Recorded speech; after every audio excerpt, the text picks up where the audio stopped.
Welcome back, ladies and gentlemen, to Canadian Football Central, CFL content for the fans, by the fans. And we got a bit of an interesting one coming up as the Montreal Alouettes signed Tariq Owens, wide receiver, who is actually the son of Tariq Owens. They will sign him. I don't know exactly. Is this just like an entry deal or whatever? Or no, it's a 1+1, so 2-year deal. So it's a 2-year deal. It's the 1+1, which is for Americans in the CFL. 2 years. But yeah, because I mean, if you think about it, Tariq Owens, he had played in the NFL for a long period of time. Played for San Francisco, Philadelphia, Dallas, Buffalo, Cincinnati. I even see that he's listed on the roster here for the Seattle Seahawks in 2012, despite not playing any games. But yeah, so he's the son of Tariq Owens, now over in Montreal. This is a bit of an interesting one because if we look at kind of the 3 Down Nation article, the 6'3", 200-pound target went unselected in the 2024 NFL draft, but had a stint on the practice roster with the San Francisco 49ers that same year. He returned to the 49ers in 2025, but was cut at the conclusion of training camp. So Tariq Owens, if we kind of look at his stats, he'd kind of been a little all over the place when it comes to his time playing college ball.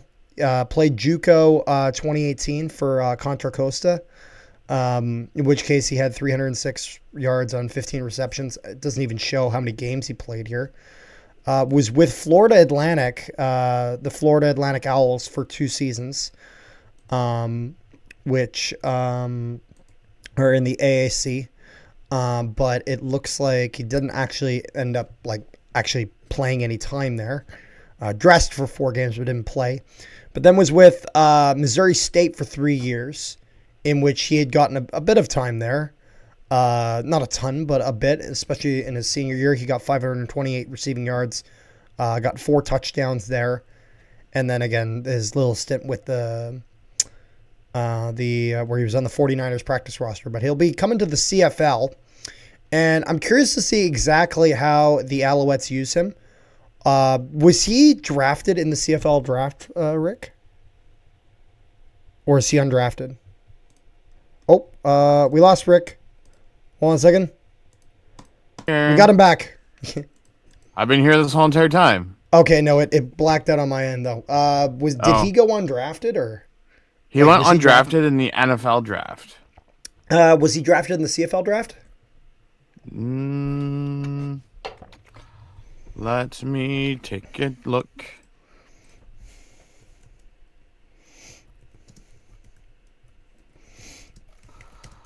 I'm not trying to diss the person, but you know you're garbage when you don't have a Wikipedia page.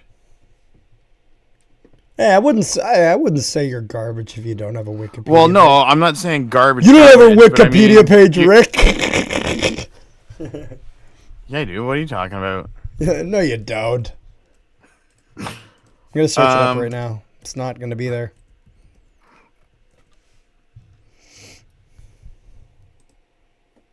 They have his dad, but they don't have one for him.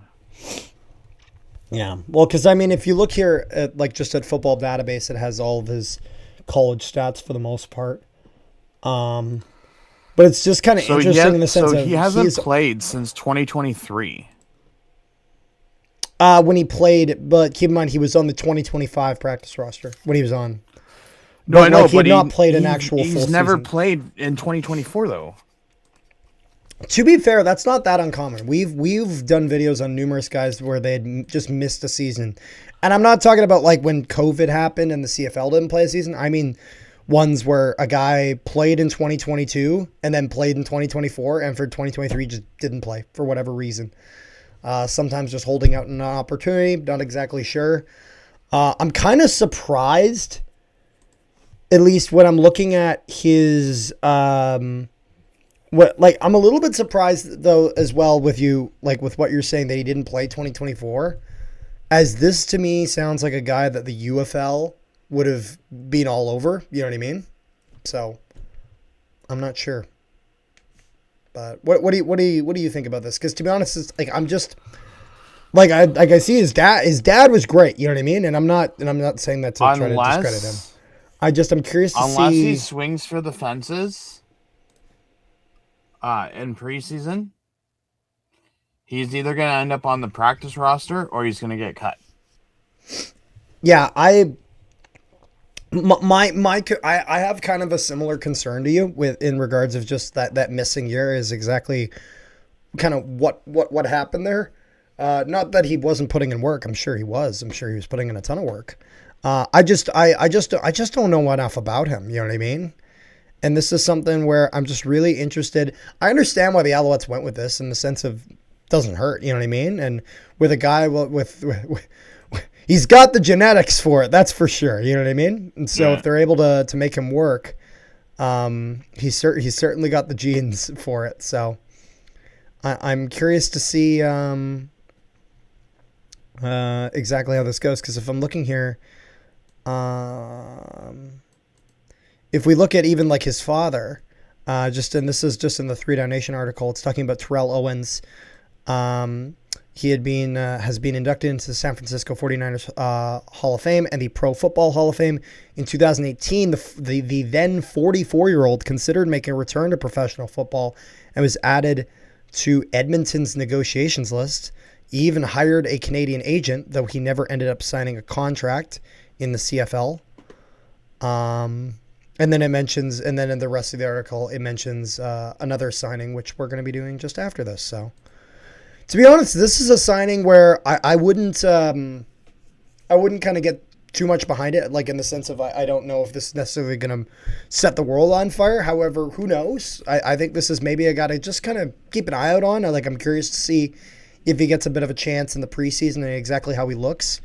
Just because, again, the most recent look that anyone had of him was like 2 years ago, you know what I mean? So I'm curious to see where he lines up in regards to the rest of kind of the talent that you get on the preseason, those practice roster players, whether he's a standout or whether he ends up there or whether he gets cut. I'm curious to see where he goes. Oh. What do you... Also, I found out today, let me just pull this up, just because I don't want to screw up the dates. So rookie camp opens on May 6th, which is 8 days after the CFL draft. First cuts are 3 days later on the 9th, and then veterans report and pass date is on the 9th. And then the 10th is the main training camp date. I see. Is there anything else you got there, Rick? No, sir. All right. Thank you guys so much for tuning into this video. Make sure you guys leave a like, share it around, and subscribe if you haven't already.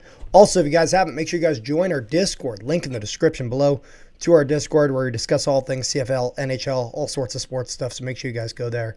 Keep the conversation going. And before we get going, Rick, you got some news regarding CFL? Free agent window? The free agent window. That's right, yeah. Yes, so tampering window starts on the 10th. Or sorry, in 10 days, my apologies. In 10 days. Do not always believe everything that's out there, even though they're rumors, because people can always fail their physicals. So always wait to the 10th. And on the 10th, we will be covering the CFL free agent coverage.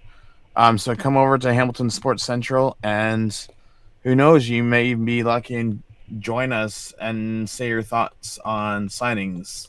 Oh, I'll probably tune in here and there and give my few cents. I'll be like, hey Rick, what's all happening here? What's the fuss about?